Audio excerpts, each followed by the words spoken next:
Pillar 1, Teaching and Learning.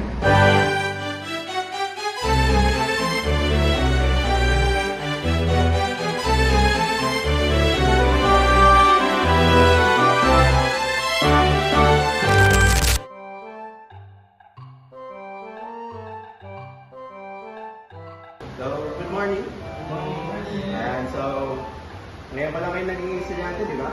Yes. So, ako nga pala si Sir Kevin. And gusto ko makilala kayo isa-isa. Una na kayo po.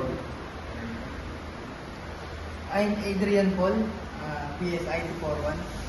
Paul Gonzales. I'm Andre C. Tolentino. Ako si Carlo. Ako si Ramkeli Bautista. Ako si Lester Francis. Si John Dave Paclarin. And so, ngayon na nakilala niyo na ako at nakilala ko na kayo isa-isa.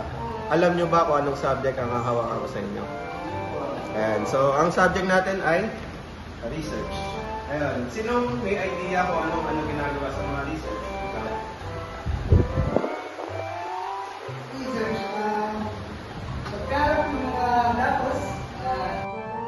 Strategic Goal 1, Innovative Curricula and Instruction.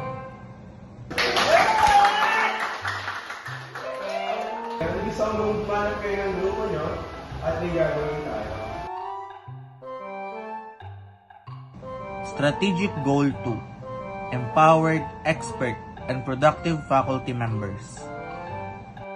Okay class, tapos na makapag-brainstorm ng idea para sa topic. And so ngayon, ang gagawin natin ay lalabas at i-present sa akin yung mga naisip ng ideas.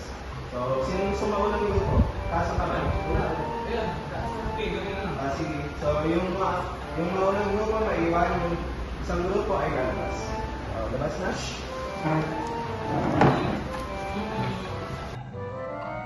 Strategic Goal 3, Holistic Student Development.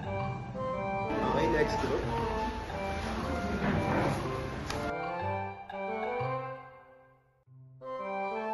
And papasokan niyo na yun ako ng grupo, tapos magpunta kayo.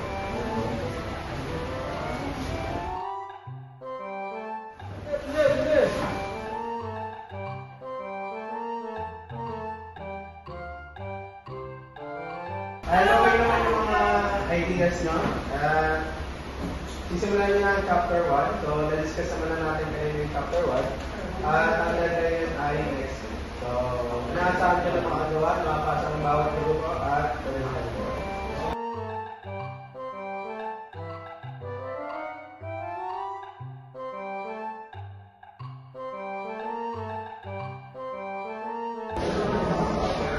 Pillar 2, Research and Extension. Strategic Goal 4, Intensified Research Innovation, Dissemination, and Utilization.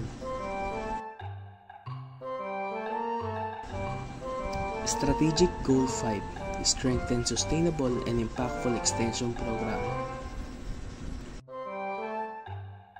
Strategic Goal 6, Expanded Research and Extension Networks with local, national, and international partners.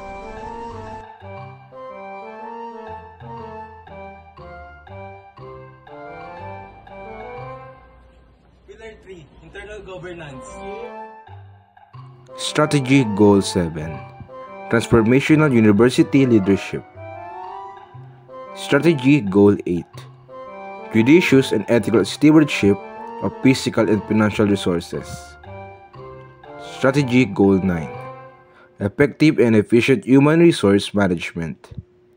Strategy Goal 10, Excellent Citizen or Client Satisfaction. Strategy Goal 11, Smart Campuses.